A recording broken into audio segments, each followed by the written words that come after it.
Eh bien salut tout le monde, c'est Flo, j'espère que vous avez la forme. Alors aujourd'hui, on va voir une configuration PC Gamer pour un budget de 800€. Donc c'est un budget qui est vraiment super intéressant, entre 600 et 800€, pour moi c'est le meilleur rapport qualité-prix.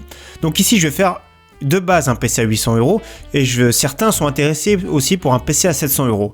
Alors je vais vous dire ce qu'il faut réduire pour arriver à un budget à 700€, mais c'est vrai que c'est un budget qui est beaucoup demandé, donc c'est parti, on va voir ça ensemble.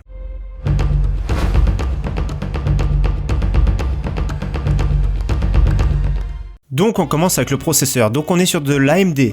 Alors il y a de plus en plus de fans d'AMD, donc c'est très bien, parce qu'ils sont excellents les Ryzen. Donc on est sur le Ryzen 5 1500X, un 4 cœurs, 8 threads, donc c'est vraiment très bien. Donc ça peut être pas que pour du jeu ici, ça peut être pour du montage, de l'encodage, du streaming, il va être à l'aise, c'est un peu un couteau suisse on va dire, il est très à l'aise partout.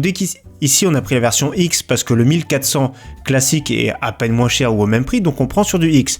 Attention, les X sont quand même beaucoup mieux, mais en général s'ils sont 10 à 20€ plus chers que les versions normales, il faut prendre les X. Donc ici la cadence en mode maxi c'est 3,6 GHz, il y a un petit ventirail inclus, mais vous allez voir qu'on va en mettre un pour le confort. Alors ici on va pouvoir l'overclocker avec la configuration qu'il y a jusqu'à 3,8, 3,9, donc on va mettre un petit boost de performance. Il se débrouille vraiment très bien en jeu, c'est ce qui nous intéresse ici pour cette configuration là, et je trouve que 160€ pour ce type de processeur c'est vraiment intéressant. Alors la carte mère, on part sur une MSI B350M Bazooka, donc noir et blanc le look. 4 slots de RAM, on pourra mettre une carte graphique, une seule ça suffit. On a 2 ports PCI x 4. La carte son, on voit qu'elle est très bien isolée, donc c'est du micro ATX. Par contre, si vous êtes allergique au micro ATX, prenez une carte mère ATX standard. Certains me disent parfois dans les commentaires, oui mais ça chauffe plus, etc. On me dit, je comprends pas pourquoi on me sort ça. Pourquoi ça chaufferait plus une carte mère micro ATX qu'une carte mère ATX? Donc ici on a tout ce qu'il faut malgré tout. De toute façon, pour ce type de configuration là, on est d'accord qu'on va mettre qu'une seule carte graphique. Donc il y a un seul port pour carte graphique, on peut mettre 2 slots d'extension, par exemple une carte Wi-Fi en plus ici. On a ce qu'il faut en carte son correcte et on pourra mettre quand même 4 barrettes de RAM. Donc on a tout ce qu'il faut sur les cartes mères de nos jours en micro ATX. Ici en plus de ça, 85€, c'est vraiment pas mal pour notre budget. Au niveau refroidissement, je suis parti sur le très bon Be Quiet Pure Rock. En plus de ça, il est silencieux, il est compatible AM4.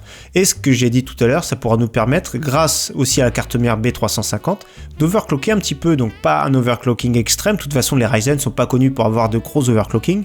Mais ici, on va monter jusqu'à 3,8 sans trop chauffer. Au niveau de la RAM, ici, j'ai gardé un look noir. Donc c'est sympathique, 92€. Je trouve que c'est vraiment un bon prix parce que vous allez voir tout à l'heure. Ici, on a affaire à de la DDR4 2666. Donc c'est vraiment le bon compromis ici au niveau de la fréquence. 2666, c'est là où on trouve les prix intéressants et au niveau performance aussi intéressant. Donc 92€ pour 8Go, donc 2 barrettes. Plus tard, si vous en avez besoin, vous rajoutez 2 barrettes. Et là, vous avez quand même 16Go de RAM, c'est quand même intéressant. Donc ici, la Corsair Vengeance, low profile, il n'y a pas de problème. Elle est très bien cette RAM, franchement. Moi, je la conseille personnellement. Vous allez voir tout à l'heure, on va faire la même configuration que chez Topacha, que c'est plus cher. D'ailleurs, comme à chaque fois, je mets tous les liens en description, bien sûr. Donc au niveau de la carte graphique, on part sur l'excellente, donc on a une config full AMD, l'excellente Ryzen, j'allais dire du coup, Radeon RX 580 version 4Go. Alors la 4Go, c'est vraiment pas mal pour jouer en 1080p de façon élevée, de façon très fluide au jeu actuel. Certains jeux vont passer en ultra, mais c'est vrai que la version 8Go qui coûte quand même une cinquantaine d'euros plus cher, pourra permettre de jouer plus facilement en ultra. Après, au niveau visuel, entre élevé et l'ultra, moi je trouve qu'on voit pas grand chose en différence. Donc déjà quand on joue en élevé, le jeu est beau, le jeu est fluide, donc c'est une bonne carte graphique pour ce budget. Si vous voulez au-delà ou un concurrent, c'est la GTX 1060 6Go, mais souvent on la trouve un petit peu plus chère. Donc un excellent prix ici pour 240€, la Sapphire RX 580 qui est très jolie, très bien refroidie. Au niveau du stockage, j'ai voulu faire un compromis ici. On part sur un Seagate 1TB, donc 7200 tours par minute, un disque dur avec 8Go de mémoire flash, donc c'est du SSHD comme on appelle, 8Go qui permet par exemple d'accélérer Windows au démarrage, d'avoir certaines applications qu'on va lancer régulièrement, de les booster, de les mettre en cache, donc c'est 8Go de cache. Donc c'est vrai qu'un disque dur classique, c'est plus 45€, ici on est quand même plus cher, 70€. Si on prend un disque dur plus SSD, là on va dépasser un petit peu le budget. Après c'est vous qui voyez, mais c'est vrai qu'un SSD de 240Go, ça va dépasser de 50€ le budget. Au niveau du boîtier, on part sur l'excellent, le très connu Cooler Masterbox Lite 5, donc une fenêtre en acrylique, pleine taille, Un cache alimentation, un ventilateur à l'avant, un à l'arrière. Donc c'est très bien, 3 inserts de couleurs en haut et en bas, on peut changer. Donc il y a noir, il y a blanc et il y a rouge. Suivant les goûts, on peut adapter suivant notre configuration. Donc franchement, c'est un bon petit boîtier sympathique. Il y a la version RGB qui coûte une vingtaine d'euros de plus. Mais c'est un boîtier super sympathique qui fait vraiment le travail, très correct pour notre configuration. Au niveau de l'alimentation, je suis passé sur une partie plutôt sur une Corsair CX 550 modulaire, donc 550 watts, c'est très cohérent pour cette configuration. 62 euros, c'est un bon prix. Souvent, les Corsair sont très bonne qualité et silencieuses. Je vous déconseille les VS 450, 550, qui c'est l'entrée de gamme. Pour ce budget, quand même 800 euros, il faut quand même quelque chose de correct au niveau boîtier et alimentation. Donc j'ai refait la configuration chez Topachat, je mets également le lien en description pour ceux qui veulent. Alors j'ai oublié de préciser bien sûr que la configuration sur Amazon, 793 euros, donc ce qui est vraiment correct, on respecte le budget, et 842 chez Topachat. Donc qu'est-ce qui est plus cher chez Topachat pour arriver à ce prix-là? Donc déjà, nous avons les barrettes de RAM qui sont quand même 40 euros plus chères. Nous avons le ventirail qui est différent, la carte graphique c'est la même mais un tout petit peu plus cher également, 20 euros de plus. Sinon tout le reste c'est pareil, plus ou moins.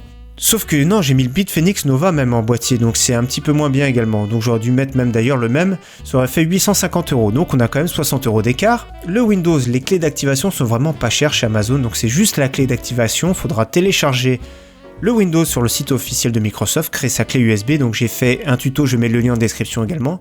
Donc je fais un tuto dessus. Il faut créer sa clé USB bootable, on insère et au moment qu'il nous demande le code, et là on met le code qu'on a payé ici. Donc maintenant pour ceux qui veulent plutôt un PC dans les 700 euros, qu'est-ce qu'on va faire comme concession? Déjà, on va supprimer déjà le ventirad. On en achètera plutôt un plus tard, donc déjà ça fait une trentaine d'euros d'économie. Le stockage, on va réduire, on va prendre un Seagate 1 Tera, ça va nous faire pareil 25 euros d'économie. Et au niveau du boîtier, on va réduire un petit peu le coût. Au niveau de l'alimentation, on va réduire aussi également un petit peu le coût. On va garder toujours du 550 watts, mais par exemple VS 550 du coup.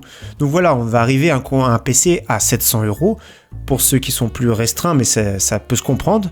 Mais sinon, dans tous les cas, quand même, entre 600, je rappelle, et 800 euros, on a quand même un PC qui est vraiment très bien, au très bon rapport qualité-prix. Et ici, on va pouvoir jouer à tous les jeux du moment en 1080p, entre élevé et ultra. En tout cas, j'espère encore une fois que cette config vous aura plu. J'espère avoir satisfait le plus de monde possible.